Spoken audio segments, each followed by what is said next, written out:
बेटा ना board exam के लिए इम्पोर्टेंट क्वेश्चन थर्ड चैप्टर मतलब linear equation and two variable उसके पढ़ने वाले हैं और 10 के पढ़ने वाले हैं। Third chapter and 10 chapter tangent और सर्किट। देखो आप सभी को एग्जाम में बैठना है, बोर्ड एग्जाम में बैठना है। कोर्स आपका खत्म है बेटा। एक बार गलती होती है हमसे, कोई दिक्कत नहीं, उसको इम्प्रूव करते हैं। टेस्ट फिर से हो गई, फिर इम्प्रूव करते हैं।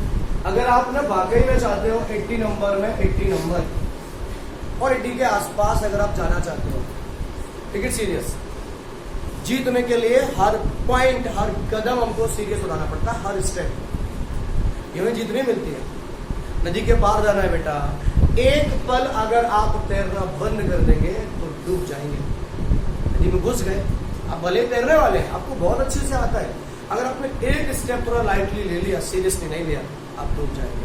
100% आप डूब जाएंगे। ये यूं ही है स्टडी। आप नदी में तैर रहे हो, नदी में जैसे तैरने के लिए हमको पार होने के लिए हर स्टेप तैरना पड़ेगा, फॉलो करना पड़ेगा, वाटर को डिस्प्लेस करना पड़ेगा और बार बार करना पड़ेगा। ये जो मैं थक गया, मुझसे नहीं हो रहा। जहां आप रुके वहीं आप रुके।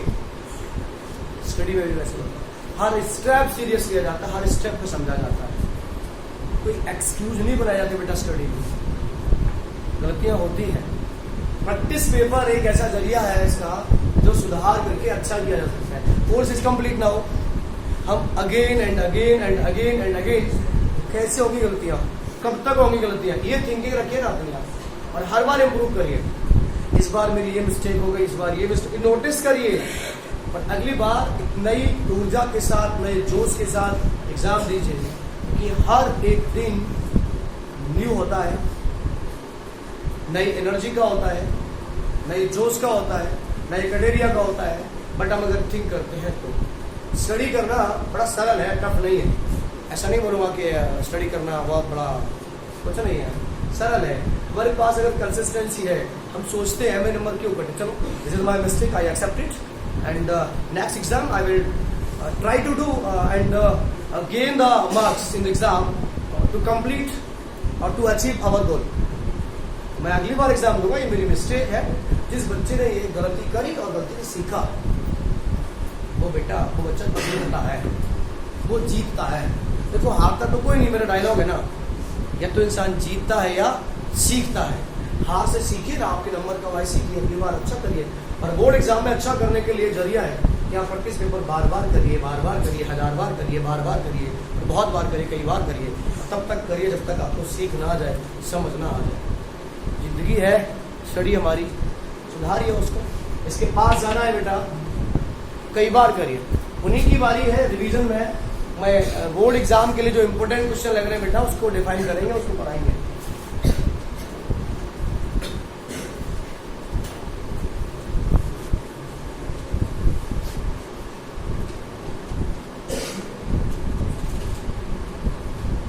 Important question for board exam, this is 2020। ये टाइटल हो गया। आज बेटा बात करूंगा मैं रिवीजन के चैप्टर 3 में कुछ क्वेश्चन इन पे फोकस करेंगे जो बहुत इंपॉर्टेंट है। लाइक इफ, मैं पढ़ रहा हूँ क्वेश्चन बेटा, थ्योरी ज्यादा है तो मैं लिखूंगा नहीं बोर्ड पे। If 3 times the larger of 2 number, क्या अब we have 2 number, 3 times the larger of 2 number is divided by the smaller one. 2 number है, 2 नंबर में एक छोटा है और एक बड़ा है। फोकस करिए, मैं जो थ्योरी बोल रहा हूं उस पर। आपसे यही गलती होती है, ढूंढ नहीं पाते हो। 3 times the larger number of 2 numbers, 2 number में बड़ा वाला number divided by smaller one. अब we get 4 as the quotient and 3 as the remainder. ठीक है, 2 नंबर, एक छोटा और एक बड़ा। छोटे वाले का बड़े वाले में डिवाइड करते हैं तो 4 एज द क्वोशेंट, जो बचता है ना ऊपर, and 3 as the remainder also. If b 7 times the smaller number is divided by 7 times the smaller number, छोटे वाले नंबर का 7 टाइम करके उसमें डिवाइड करेंगे लार्जर नंबर का। 7 time the smaller number divided by larger 1 we get 5 as quotient and 1 as remainder. Find the number, find the number. ये सवाल खड़ा होता है बेटा मेन, और इनको हमें सॉल्व करना होता है। अब एक बात मुझे बताइए, जो थ्योरी सुनी आपने समझी, उसको लेके कितना स्टूडेंट्स को सॉल्व कर सकते हैं? बट कैलकुलेशन को भी देखते हुए, क्योंकि calculation man is indirect calculation गलत हो जाती है आपसे। थ्योरी आ रही है, क्वेश्चन आ रहा है, कैलकुलेशन कर दो, वो नहीं। मैं किसी को पूछूं, किसी को पूछूं कैसे होगा? आप बात नहीं, किसको पूछूं? जो बता सकते हैं अभी वो हाथ ऊपर करो, क्या करना होगा इसमें?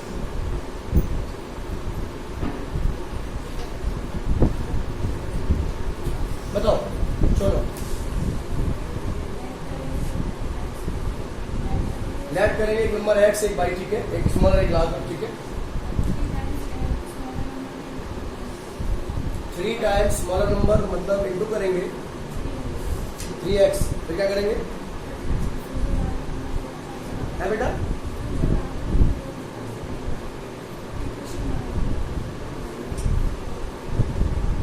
पढ़ जाओ, मैं बताता हूँ। देखो एक्चुअली ना हम उस पॉइंट तक पहुंच ही नहीं रहे। इसमें जो थ्योरम है ना, थ्योरम जो, अब इक्वल डिवीजन मत बोलिए उसको, वो क्या डिवाइडेड थ्योरम है। डिवाइड करके हम उसमें लगाते हैं कि divided equals to divider into quotient plus remainder. आप ये रखिए ना, इससे ये सॉल्व होगा, ठीक है। सबसे पहले बेटा हम ऐड करते हैं। If 3 times the larger of 2 number, बड़े वाले का 3 टाइप करते हैं और डिवाइड करते हैं उसमें, तो पहले नंबर तो लेट कर ले। लेट करेंगे बेटा, let larger number equal to smaller number equal to by. अब जो उसकी कंडीशन है बेटा, उसके अकॉर्डिंग पहले हम ना पॉइंट को यूज करेंगे। We know that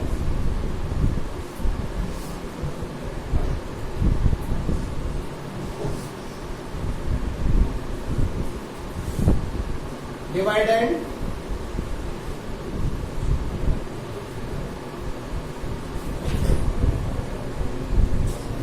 divisor into quotient plus ये थ्योरम किस लिए? ये तो बता रहे कि वो इतना बचेगा, वो इतना बचेगा, उठा के इसमें सॉल्व करते जाएंगे। अब देखो क्या कह रहा है क्वेश्चन में, and according to problem in question और use of this result in the problem, if 3 times the larger of 2 number, याद है ना बेटा, हमारे पास 2 नंबर है, एक एक्स और वाई, इनमें से बड़े वाले का 3 टाइम, ठीक है।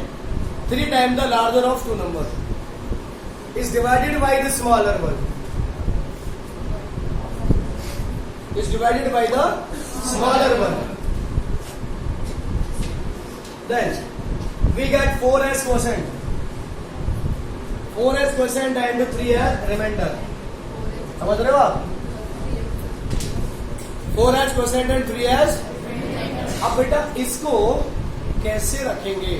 होता क्या ना, ये इक्वल्स टू ये इंटू ये प्लस ये, ऐसे लिखते हैं। Yes sir. According to problem in question and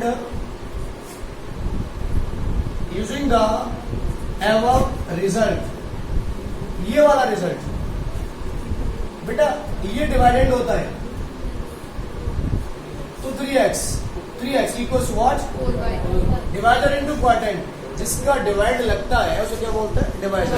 divide किसका लग रहा है? बाई। क्या हो जाएगा बेटा ये? बाई इंटू 4 मतलब 4/4 प्लस रिमाइंडर दिस इज 3। आपको आया समझ? Yes sir. 3x minus 4y equals to 3 question number first. Clear हुआ कि नहीं? Yes sir. एंड बच्चों अगले स्टेप पे जाते हैं। एंड और अगली बार क्या कह रहा है? Also it's 7 times the smaller number, 7 time the smaller number, ध्यान देना बेटा, 7 टाइम द स्मॉलर नंबर, तो व्हाट 7 बाई, y छोटा नंबर है, 7 टाइम तो 7 time the smaller number is divided by larger one, divided by 7 time smaller number is divided by the larger one. बेटा large कितना है x, we get 5s quotient, 5s quotient and 1 as remainder। बेटा 5 उसका question है और 1 क्या है reminder, तो रखिए ना आप उसको 7 by equals to divided by equals to divider into quotient plus remainder. बेटा क्या हो जाएगा ये 5x प्लस 1। बच्चों यहाँ पे 7 बाई है, इसको आप यही रखिए, अगर तो यहाँ बुला लीजिए, इसको कुछ भी करिए, लेकिन आप दिमाग की कैलकुलेशन मत करिएगा, इसको यहाँ बुला ले वहां बुला ले, वही कर रहे हैं, जो करिए कागज पे कॉपी पे करिए, जैसे 7 by minus 5x equal to 1। अब बिल्कुल सिंपल है, या तो ये रखो, इसको इधर बुला लो और इधर कर दो। अब ये क्वेश्चन फर्स्ट है, क्वेश्चन सेकंड है, आप चाहो तो इसको डाल दो question second, cross multiplication, substitution, elimination, या जो भी मेथड आपको यूज करना है वो आप इसमें यूज करो, सॉल्व करो।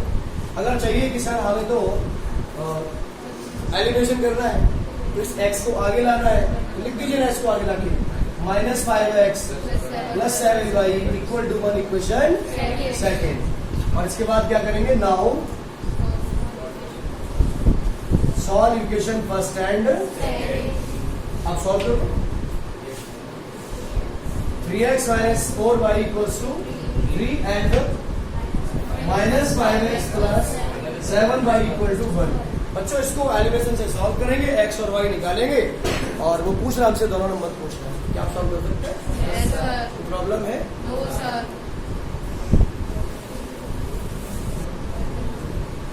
बेटे नेक्स्ट क्वेश्चन पे आएंगे हम, इम्पोर्टेंट है और एनसीईआरटी में भी है, इम्पोर्टेंट ज्यादा है, लेकिन students of a class are made to stand in rows. एक क्लास में बच्चे बैठे हुए हैं, रोज बना के बैठे हुए हैं, रोज में बैठे हुए बेटा।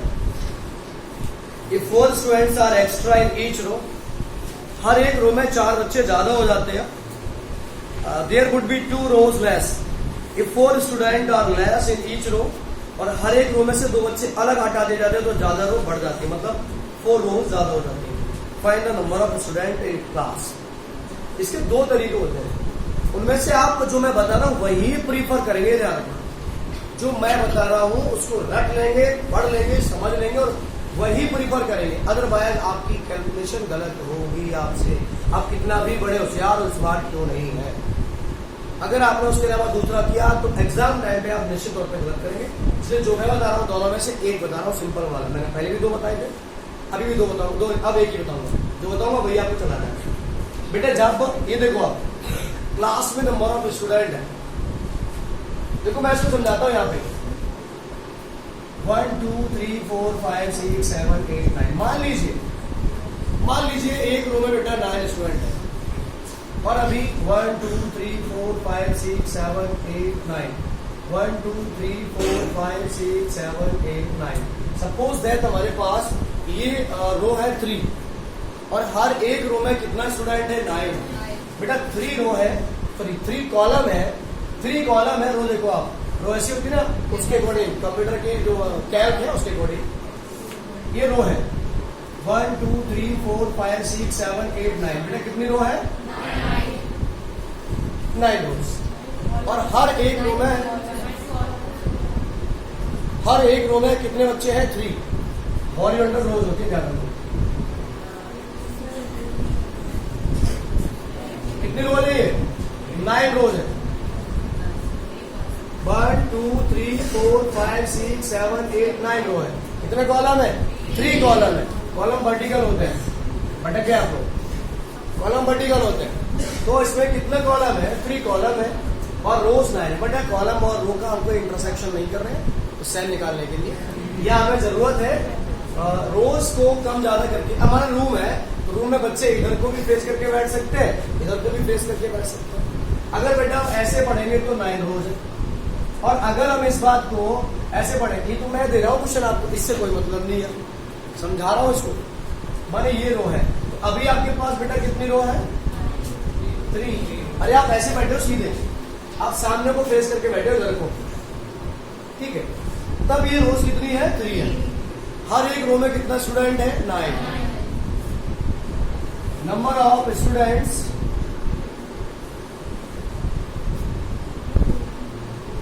इक्वल्स टू कितना बेटा? 9। तो टोटल स्टूडेंट कितना हो गए? 3 into 9 इक्वल्स टू 27। ये बात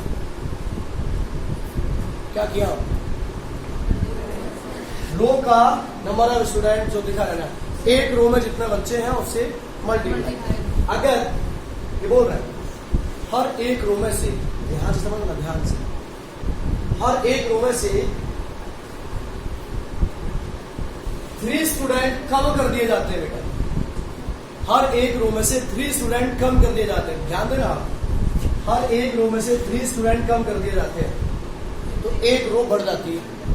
ऐसे मान लीजिए आप, ज्यादा हो जाएगा, जो भी है 1 2 3 4 5 6, या और कितनी बढ़ेगी? कम कर दिए, कितने हटे थे यहाँ से? 9 हट गए, 9। 2 बच्चे एक्स्ट्रा है और आ जाएंगे,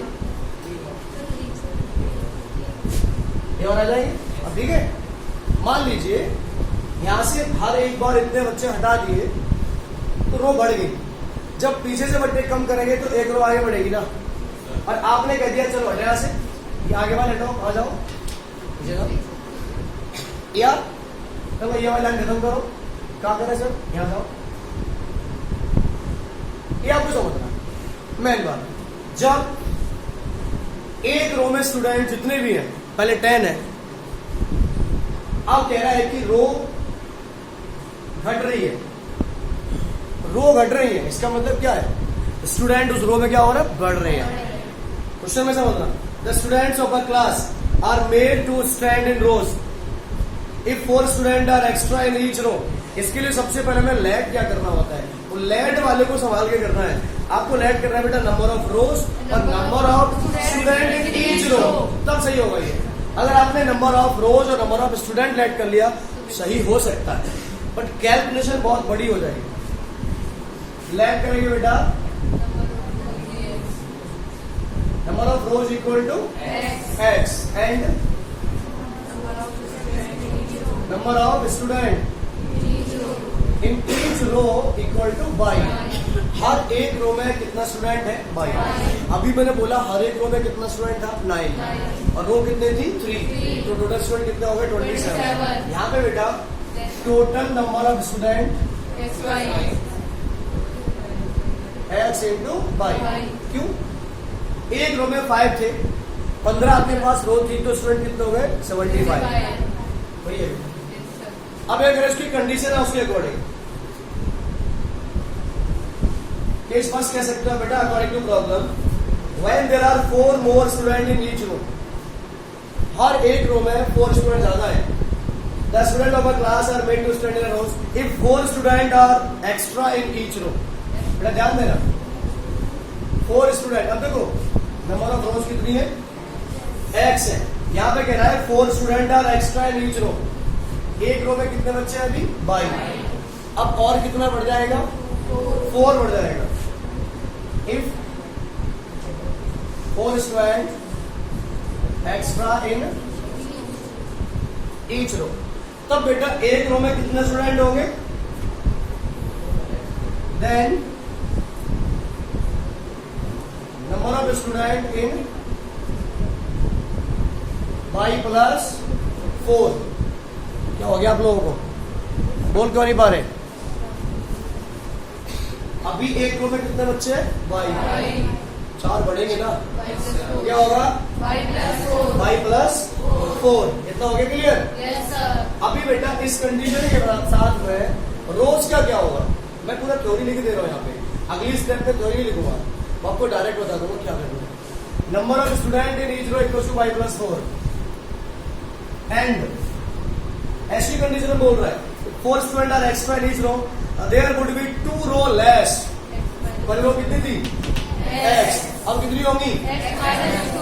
x माइनस 2। यानी ये बेटा and number of rows equal to x minus 2 आ गया। टोटल नंबर ऑफ स्टूडेंट इनका से क्या होता है? 5 प्लस 4 इंटू x माइनस 2। समझ में आया इतना? Yes, sir.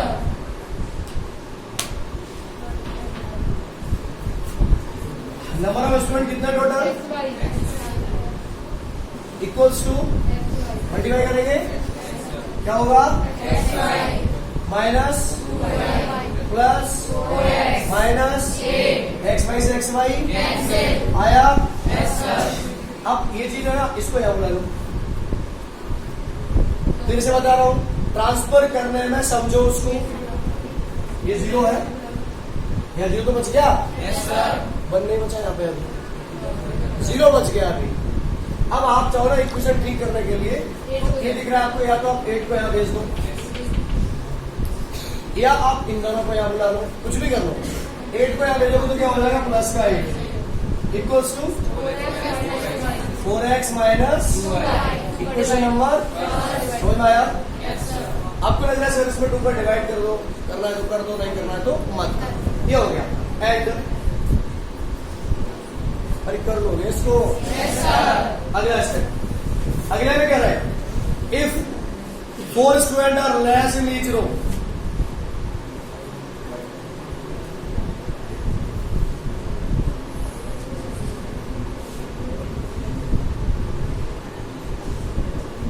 आपको क्या करना पता है?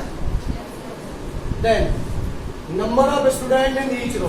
अरे पहले कितने थे? 22। अब कितना कम हो जा रहा है? कितना हो जाएगा? 22 माइनस 4 आ रहा है आपको? Yes, sir. Then number of student in equation कितना? 22 माइनस 4 एंड। अच्छा जब स्टूडेंट घटेगा हर एक रो में तो रो क्या होगी? बढ़ेगी। And 4 rows more, there would be 4 rows more. तो कितनी रोज बढ़ जाती है? 4। पहले कितने? अब कितनी हो जाएगी? And rows equal to x plus. Now total student, फिर से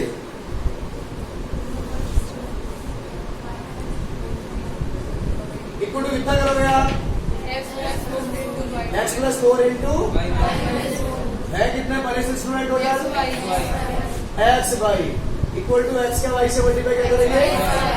minus x y minus 4x plus minus x y से x वाई। बच्चों 16 को इधर भेजोगे तो क्या हो जाएगा? और माइनस 4x प्लस, ठीक है। Equation number solve. अगर आपको ये आता है कि सर हर इसमें भी हर एक में डिवाइड जा रहा है 2 का, इसमें 4 का जा रहा है तो कुछ छोटा कर लेंगे, ये काम आप कर लेना। सिखाया ना मैंने पहले? मेरा मैन मतलब था कि इसके इक्वेशन कैसे बनेंगे, फिर जान दो आप। एक और बात अगर मैं अलग से बोल रहा हूं आपको, अगर ध्यान देना बेटा, अगर ऐसा नहीं होता क्वेश्चन में, if 6 student more in each row, 6 student more in each row, तो देखो पहले रो हर एक रो में कितना बच्चे? 22। अब कितना हो जाएगा? 22 प्लस 6, 5 रोज घट जाती है। पहले कितनी रो थी? x। अब कितनी हो जाएंगी? x minus 5। और मल्टीप्लाई करते हैं, क्यों?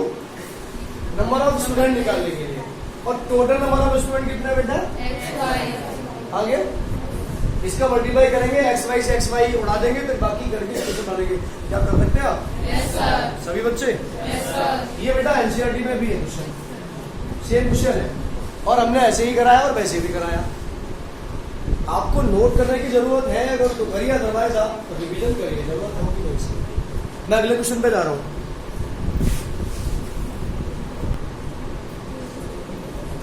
आज का नेक्स्ट क्वेश्चन, एक और क्वेश्चन बच्चों उस पर देखिए, ध्यान दीजिए। A man invested an amount at 12% per annum simple interest and another amount at 10% per annum simple interest. It may be simple interest on one amount and compound interest on another amount, or compound interest on both amount. Question समझिए आप, super important question, theory है, बड़ी question है। Question 4 number में आएगा, section D में आएगा, second last question आएगा, सेकंड लास्ट या थर्ड लास्ट 4 चैप्टर से होगा। वो डिस्टेंस टाइम का हो सकता है, यहाँ से कोई हो सकता है, बट उसको हम हल्के में नहीं ले सकते। कैलकुलेशन को खींचने वाला क्वेश्चन होगा, और उसका संभव है कि बेसिक पेपर में, बेसिक वाले में इजी आ जाए, फ्रैक्शन का आ जाए, एज का आ जाए, बट स्टैंडर्ड में तो इधर ही से आएगा। Man invested an amount at 12% per annum simple interest and another amount at 10% per annum simple interest. दो अमाउंट पे ब्याज लगाता है, 12% और 10%. He received an annual interest. He received an annual interest Rs 2,600. But if he had interchanged the amounts invested, he would have received Rs 140 less. What amounts did he invest at different rates? What amount, उसने कितना amount invest किया different rate पे, 12% पे कितना दिया, 10% पे कितना दिया, वो अमाउंट उसको निकालना है। पहले उसके पास कितना था, अलग अलग, और इवन कह सकता है कि टोटल अमाउंट उसके पास कितना था, ये सवाल कर सकता है। चलिए, क्वेश्चन आपको समझ में आ गया? How many students can solve this question? Calculation है, सरल भी है। चलिए बेटा, और आप इन्हीं के लिए चलकर है कि रिवीजन जरूरी है, इन्हीं के लिए रिवीजन। क्वेश्चन पे ध्यान दो। एक आदमी ने बेटा दो अमाउंट दिए, मानता हूं, मैं मानता हूं कि उसके पास एक अमाउंट है, मान लीजिए बेटा ये जीरो नहीं है, ये मैंने इंडिकेट कर दिया, और एक अमाउंट है बेटा ये अमाउंट मैंने बना दिया। वो बोलता है इस पे मैं 10% की ब्याज लगाऊंगा, बोलता है इस पे 12% की ब्याज लगाऊंगा। ब्याज समझ ना, अमाउंट कुछ भी है, इस पे 10% की अमाउंट, 10% का इंटरेस्ट, इस पे 12% का इंटरेस्ट। आपको पता है इंटरेस्ट लगाते हैं तो पैसा बढ़ के आता है।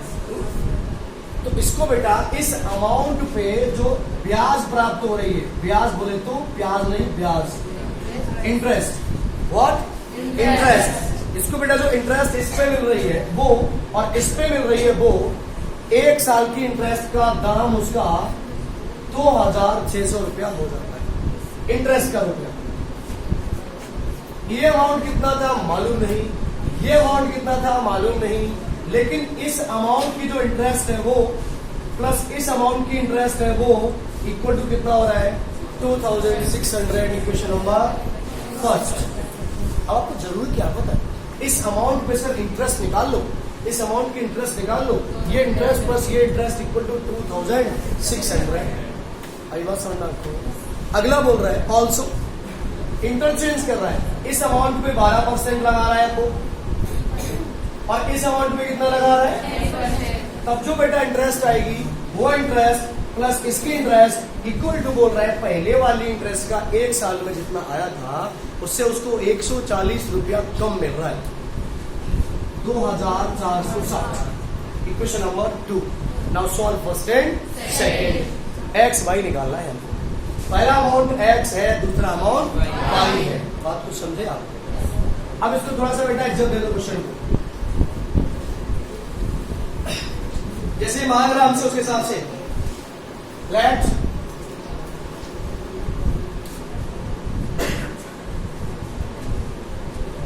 Amount invested at 10% is Rs X and at 12% is RS by. और इतने आगे समझ में आपको ये Yes, sir. पहले 12 बोला क्वेश्चन में, हाँ बेटा पहले 12 बोला है, तो पहले 12% और बाद में सारे बच्चे इधर करें कॉन्सेंट्रेट। इधर देखो, दो अमाउंट है, एक अमाउंट पे इंटरेस्ट लगाते हैं 12%, मालूम नहीं था हमको अमाउंट, कितना कर लिया, कितना कर लिया, X. और कितना कर लिया, Nine. ये 10% का और ये 12%। सिंपल इंटरेस्ट की बात कर रहे हैं। अब बोल रहे हैं देन जो भी कहानी है उसकी हमें पता है,